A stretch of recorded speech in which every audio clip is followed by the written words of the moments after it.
senior 请默默自己来拿。Okay, yes, that's right. All right, 3, 2, 1, go. Okay, hello everyone. My name is Josh from the Department of Statistics, and today I'm going to show you my favorite book, this one, Watchmen.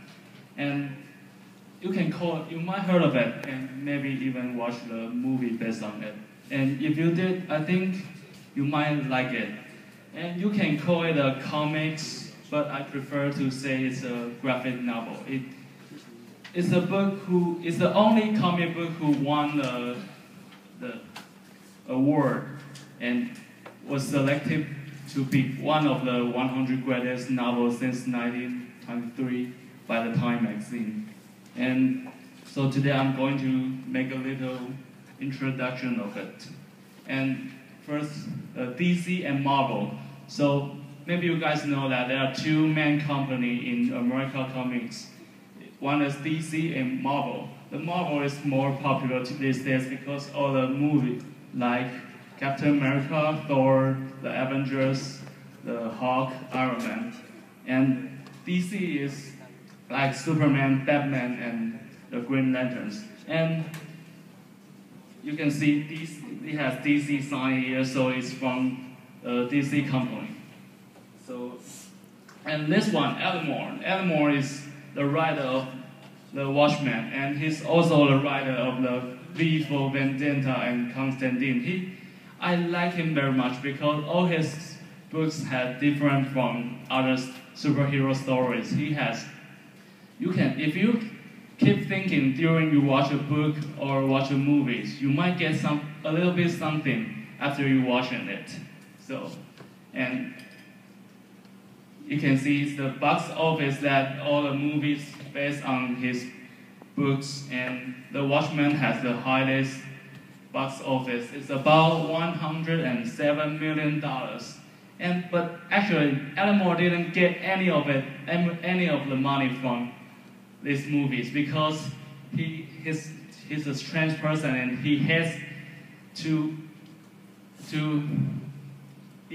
the movie theater to every movie based on his story, so he didn't want to get any money of it.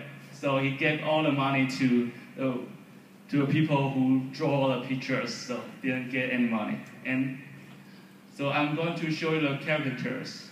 And these are the 6 main characters of this story, and the Ozymandias, who is the smartest person in the world, and the comedian. The comedian is an interesting person because even though he's a hero, but he's not hero to people, he's a hero to America because all the things he do is good for the country, but not quite good for the people.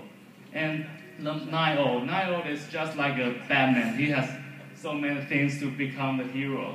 And the Silk Spectre is the only woman in this story. And Rorschach is like a detective, and his mask is strange because the ink on the mask will change during the time by what he thinks. And this is Dr. Manhattan.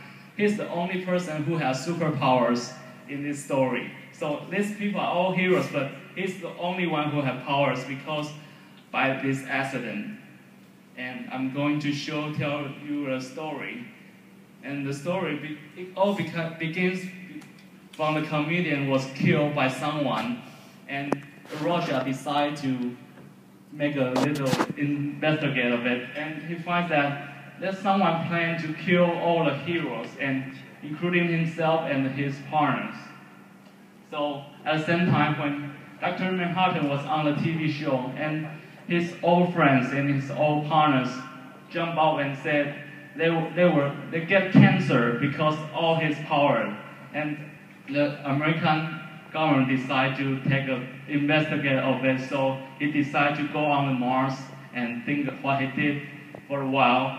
At the same time, on Earth, Russia and Nile decide to keep doing the investigate of the killing and the thing happened on Dr. Manhattan, and they find out that the people behind all of it might be their partners, who Ozymandias.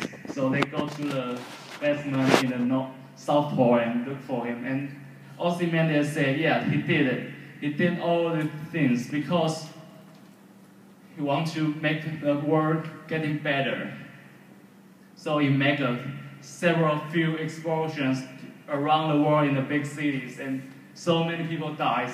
And that's, he says, why he did it. Because there's a Cold War between America and Russia. And if you want to stop this war, you must create a big public enemy. And the enemy must be too strong. Every country needs to come together against him. The one is Dr. Manhattan. So after all, the Dr. Manhattan go back to Earth and know these things, and because he gets too much power, so the way he thinks is not like a man. He thinks like a god. So he thinks it's better for the Earth. So he left the country, and after all, the nuclear war was stopped, and the story is the end. So what's behind us? What I'm going to tell you is behind the story. Who watched the Watchmen? These people are all superheroes, but if they do something bad, are they all good people? So who watch the Watchmen? Who tell them what to do and not to do? So what is the real justice, and what is right, what is wrong for all the people? I think because people have different background and different personalities, so there's not an absolute good or absolute bad for everyone. Like comedian, he do the things for his country, but you can say he is wrong because he killed people, he killed innocent people. And just like Ozymandias, he kills millions of people just to save billions of people. Is he right or is he wrong? And Russia was killed after all by Dr. Manhattan because Russia wants to tell the world the truth. But if you tell the world the truth, the Cold War might start again. So Dr. Manhattan killed him to make the world more better. So who is right, who is wrong? I don't think there's an answer. You need to think all by yourself. Yeah, it's my presentation. Thank you.